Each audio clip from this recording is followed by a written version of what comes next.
नमस्कार दोस्तों, ये कहानी एक सच्ची घटना पर आधारित है।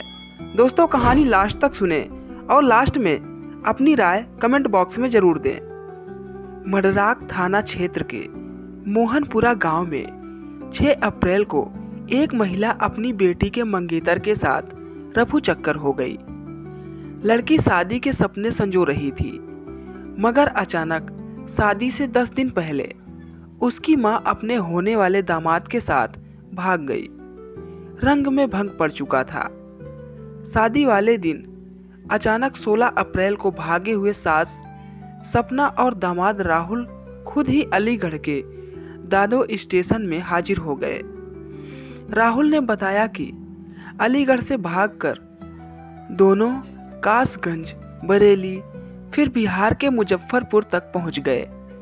लेकिन जैसे ही मोबाइल ऑन किया, सोशल मीडिया पर खुद की फोटो और खबरें देख चौंक गए।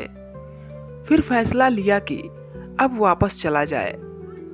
दोनों ने किराए की गाड़ी पकड़ी और थाने आ पहुंचे। सपना ने बताया कि बेटी की शादी तय होने के बाद राहुल से उसकी फोन पर लंबी लंबी बातें होने लगी। उसका पति शराब पीकर लगभग रोज मारपीट करता था।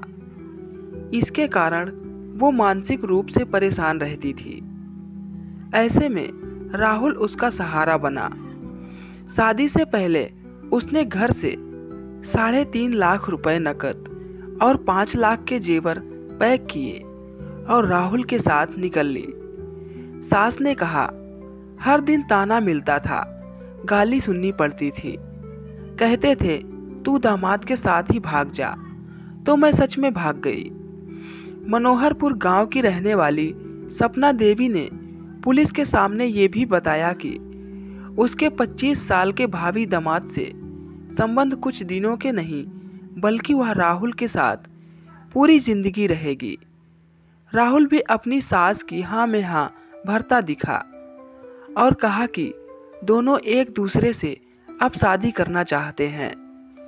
दोनों के बीच नज़दीकी तब पैदा हुई जब सपना देवी की बेटी के साथ राहुल का रिश्ता जुड़ा और परिवार ने राहुल को एक मोबाइल फ़ोन दिया ताकि दूल्हा दुल्हन एक दूसरे को समझ सकें। इसी बीच उसकी सास से बात हुई और दोनों करीब आ गए।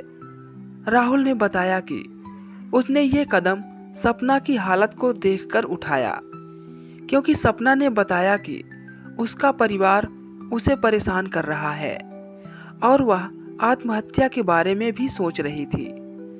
मैं उसकी मदद करना चाहता था। अब हम इतने करीब आ चुके हैं कि शादी करना चाहते हैं। राहुल के पिता ने कहा कि होली से पहले सास सपना देवी मेरे बेटे को देखने आई थी। राहुल बीमार था। उस समय वह 2 ताबीज़ कमर और हाथ में बांध कर गई थी। सपना देवी उस समय 5 दिन हमारे घर पर रुकी थी। ये पूरा मामला वशीकरण का है। नहीं तो आप ही सोचिए, 18 साल की लड़की से शादी हो रही है, सब कुछ अच्छा है, तो वह अपने से इतनी बड़ी सास को लेकर क्यों भागेगा। मेरा लड़का इतना सीधा सच्चा है, तिलक लगाता है, सबको प्रणाम करता है। उस महिला ने तंत्र मंत्र के जरिए राहुल को बस में कर लिया है। उसका व्यवहार पूरी तरह बदल गया है। राहुल अब अपने परिवार से भी कट गया और शादी से पीछे हट रहा है।